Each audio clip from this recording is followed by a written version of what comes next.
नमस्कार, मैं आकाश द्विवेदी और आप देख रहे हैं भारत न्यूज। दोस्तों, मेरी मौजूदगी एक बार फिर से जनपद जौनपुर में है। अनुराग यादव मामले में 10 तारीख के बाद आज 19 तारीख को एक बार फिर से तारीख थी। ऐसे में इस समय मेरी मौजूदगी है कोर्ट परिसर में और आज फिर तारीख थी। क्या कुछ हुआ, लोगों को लगातार ये इंतज़ार रहता है। जिस दिन अनुराग यादव मामले में तारीख रहती है, लोग ये इंतज़ार करते रहते हैं क्या आज फैसला आ जाएगा, क्या उस घर के लिए, बुलडोज़र की कार्रवाई के लिए कोई फैसला आता है। ऐसे में आपने देखा कि अनुराग के ग्राम प्रधान भी इस समय जेल में है। तो ऐसे में तमाम बातों को लेकर हम अधिवक्ता जो शैलेंद्र यादव जी हैं, इनसे हम बातचीत करेंगे। क्या कुछ आज देखने को मिला। बहुत बहुत स्वागत है आपका। आपका बहुत बहुत धन्यवाद। अनुराग यादव मामले में आज तारीख थी, क्या कुछ हुआ आज पुनः कोर्ट वैकेंट रही और तारीख पड़ गई एक बार फिर से 24 मार्च की तारीख पड़ी हुई है। जी आज तहसीलदार साहब अपनी कोर्ट नहीं किए हैं, जिस वजह से नई तारीख पड़ गई। अगर देखा जाए पिछले 4 महीने 5 महीने से ये मामला चल रहा है, लगातार 3-4 तारीख पे ये हुआ कि ये अंतिम तारीख है, लेकिन फिर से तारीख पड़ती जा रही है। हाँ, कुछ ज़रूरी काम से बाहर हैं। बात हुई हमारी जी पेशकार महोदय से, तो उन्होंने कहा कि सर 1 बजे बैठेंगे। 1 बजे जाने के बाद फिर हमने बात किया तो पता चला कि डेट लग रही है, सोमवार की डेट लगी हुई है और आवश्यक कार्य से क्षेत्र में है, इसलिए आज सीट पे नहीं बैठ पा रहे हैं, कोर्ट नहीं करेंगे। अच्छा, जो ज़मीन सरकारी होता है, अगर उस पर कोई अवैध कब्जा कर लेता है, कुछ घर बनवा लेता है, तो उसको हटवाने का क्या प्रोसेस है? 67(1) के तहत उसके खिलाफ कार्रवाई की जाती है, बेदखल किया जाता है उसको। जी तो इसमें अगर देखा जाए 4-5 महीने हो गया, उसी सरकारी ज़मीन के लिए अनुराग जैसे मासूम बच्चे की हत्या कर ली जाती है। क्या लगता है कि इतना लंबा समय देना उचित है? निश्चित तौर पे अनुराग हत्याकांड के बाद और उस मुकदमे को इतना लंबा तो नहीं चलाना चाहिए था, लेकिन कोर्ट की प्रोसीडिंग है, उस पे उंगली उठाना ठीक नहीं है। लेकिन विपक्ष के वकील जो हैं, शायद उन्होंने भी अवसर लिया कि हमारा भी जिरह, बयान, साक्ष्य ये सब नहीं हो पाया है, तो उनको भी कोर्ट ने समुचित अवसर प्रदान किया है।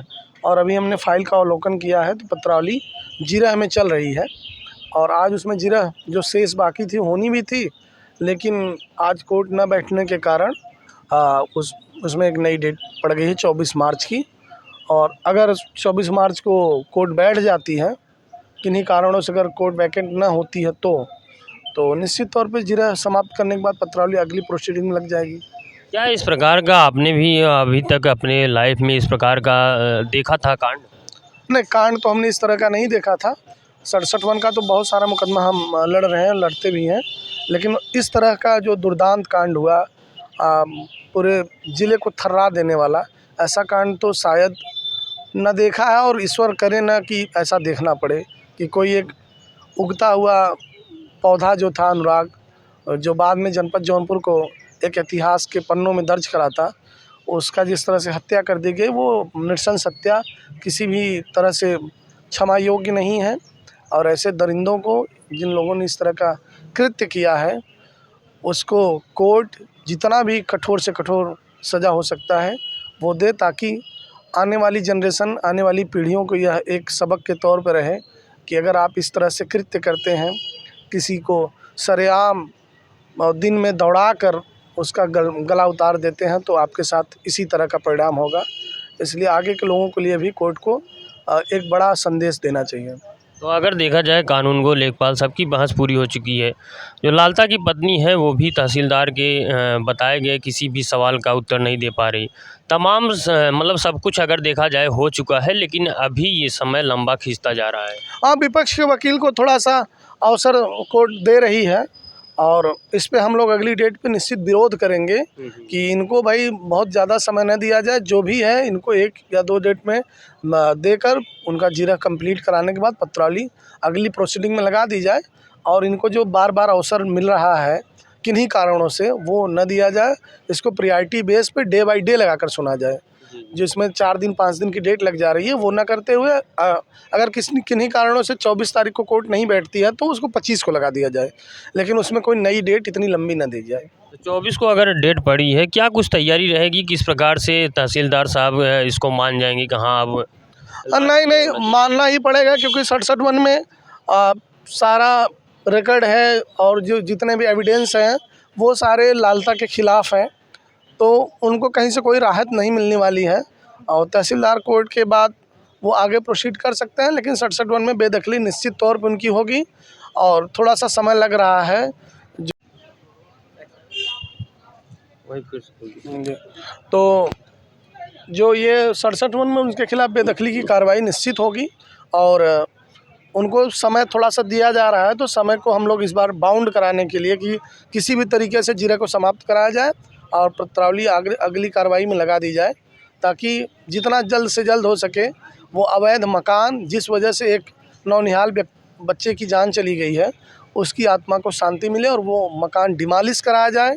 सरकार का बुलडोज़र जाकर उस पर अपना प्रहार करते हुए उसको जमींदोज़ कर दें, ताकि जो कृत्य करने वाला है उसको सबक मिले और सिविल कोर्ट के द्वारा जो भी अपराध में संलिप्त व्यक्ति हैं उनको भी फास्ट ट्रैक कोर्ट चलाकर जल्द से जल्द मुकदमे की सुनवाई करके कड़ी से कड़ी सज़ा जितनी बन सकती है वो दी जाए, ताकि भविष्य में ऐसा कोई व्यक्ति न हो और इस तरह के किसी नौनिहाल की जान न जा सके। अच्छा, एक हत्या करने वालों की मतलब कड़ी से कड़ी क्या सज़ा हो सकती है?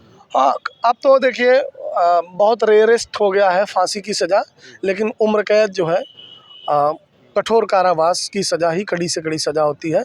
किसी व्यक्ति को तिल तिल करके मरने के लिए अगर आप पूरी लाइफ के लिए अगर उसको आप जेल में कर देते हैं तो वो व्यक्ति तिल तिल करके वहीं मर जाता है, उसके लिए दुनिया वीरान हो जाती है। तो इस वक्त कठोरतम सज़ा में है कि आजीवन कारावास और कठिन परिश्रम के साथ। तो हमारे लाखों दर्शक देख रहे हैं, लगातार जब अनुराग यादव मामले में कुछ नया अपडेट रहता है तो देखने के लिए उत्सुक रहते हैं कि आखिर आज अनुराग को न्याय मिल जाएगा। उन लोगों को क्या कहना चाहेंगे? निश्चित आप लोग आश्वस्त रहिए, ये भारत के माध्यम से आप लोगों को हर ज़रूरी अपडेट मिलता रहेगा और आप लोगों की जो उम्मीद है, जो आशा लगी हुई है, निश्चित हम उस पर खरे उतरेंगे और अनुराग को न्याय दिलाकर ही हम वापस होंगे। और वो जो अवैध मकान है उसको जब तक हम लोग बेदखल और ज़मींदोज़ नहीं करवा देंगे तब तक हम लोग अनुराग के पिताजी के साथ कंधे से कंधा मिलाकर फ्री ऑफ कास्ट उनका मुकदमे की पैरवी करते हुए उनको न्याय दिलाने का प्रयास करेंगे। ये मैं आपको आश्वस्त करता हूँ और आपके जितने भी दर्शक देख रहे हैं उनको भी आश्वस्त करता हूँ। चलिए, बहुत बहुत धन्यवाद। तो दोस्तों, आपने देखा हमारे वीर शैलेंद्र यादव जी थे।